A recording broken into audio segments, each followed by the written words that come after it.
Hey friends, I hope your week is off to a great start. Today we're going to be trying out another recipe from Claire Saffitz's cookbook Dessert Person, this time her foundational recipe for sweet yeast dough. So this is the dough that's used in her walnut maple buns as well as the speculoos babka in Dessert Person.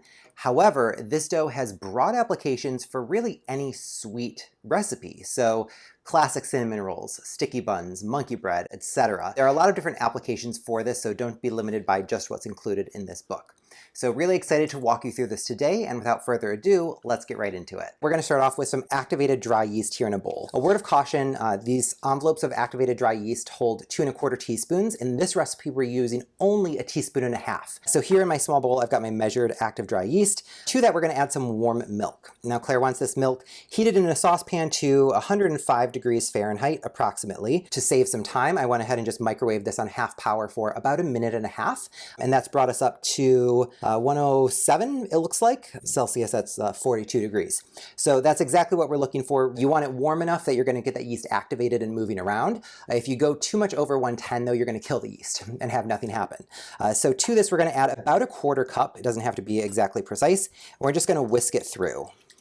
Now, typically when you're reactivating yeast, you'll add some sort of sweetener like honey or sugar. You saw that when we made the no need focaccia. We added honey to that mixture to get the yeast activated and feed it. In this recipe, we're not adding any sugar into this milk mixture. We're going to let this hang out for about 5 minutes to proof the yeast and just make sure that this gets nice and fragrant and foamy. So, all right, our yeast is looking nice and foamy. We are ready to assemble the dough. Here in the bowl of my stand mixer, I've got my AP flour. To that, we're going to add the rest of the granulated sugar along with some kosher salt. Stir this around just quickly. Cool. So now to the flour, we're going to add our unsalted butter. This is chilled directly out of the fridge. I've cut it into 1-inch pieces as the recipe called for. So each piece is about 2 tablespoons. So 10 tablespoons in total, which means 5 pieces. And I'm going to just toss these in flour to get them coated, but we're not breaking them apart. All right, so now making a little well in the center. And now we're going to add in the yeast mixture. We're also adding in the rest of our warm milk. So this has been just hanging out while that yeast was proofing, and 3 eggs.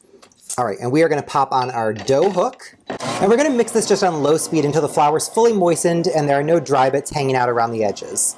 So now that the flour is fully moistened, we're going to crank this up to medium speed, and we're going to mix this for about 5 minutes until that butter is fully melted. So we've got warm milk that should gradually melt the butter over time and incorporate it into this dough. So we're about halfway through the mixing time, and I can definitely see that the butter is starting to melt. The pieces are still large and noticeable, but they're about half the size that they used to be.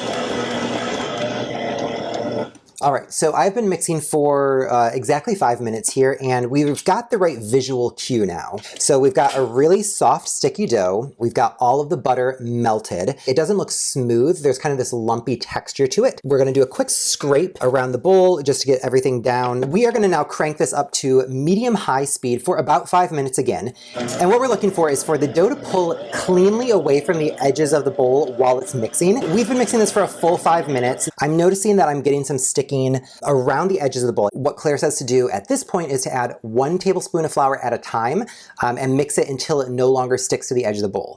Just 1 tablespoon more of flour. Okay, so now the flour is incorporated. I'm going to crank this up to medium, high, and C. Awesome. So a tablespoon isn't a lot of extra flour, but you can see that the difference that it made in this dough really quickly. It's nice and smooth. And the texture here is tacky, but it's not sticky. All right, so we are turning this out onto a lightly floured surface, and we're going to gather it into a ball, dusting the top with a little extra flour. I've got a 5-quart medium-sized bowl. We're just going to pop this into the bowl. So I'm going to let this rise at room temperature for about 1.5 hours to 2 hours until it's about 50% larger than it is right now. Our dough has been hanging out at room temperature for just over 1 hour at this point, and you can see here the size of this is probably a little over 50% larger than it was when we started the rising process. So what we need to do now is pop this into the refrigerator to finish rising until it's fully doubled in size. And Claire says this should take a minimum of 4 hours, but ideally 8 to 12. So what I'm going to do is put it in the refrigerator, let it hang out overnight, and that way tomorrow morning when we're ready to bake, it'll be right in that sweet spot of 8 to 12. So I will see you all tomorrow morning.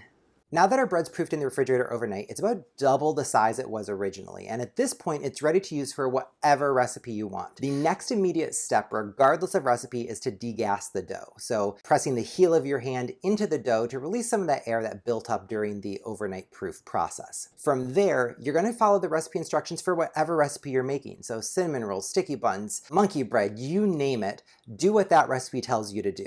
When you're done shaping the dough, filling the dough, doing whatever you need to do, you're going to let the dough proof a second time. And the second proof should take 40 to 60 minutes. And you're looking for the dough to expand by 50%. Don't overproof it. Before and after pictures are a great strategy to use. And then bake it according to your recipe instructions. The options really are limitless when using the sweet yeast dough, and it comes together quite quickly. If you want some step-by-step applications for using this dough, check out any of these videos and I'll walk you through it from start to finish.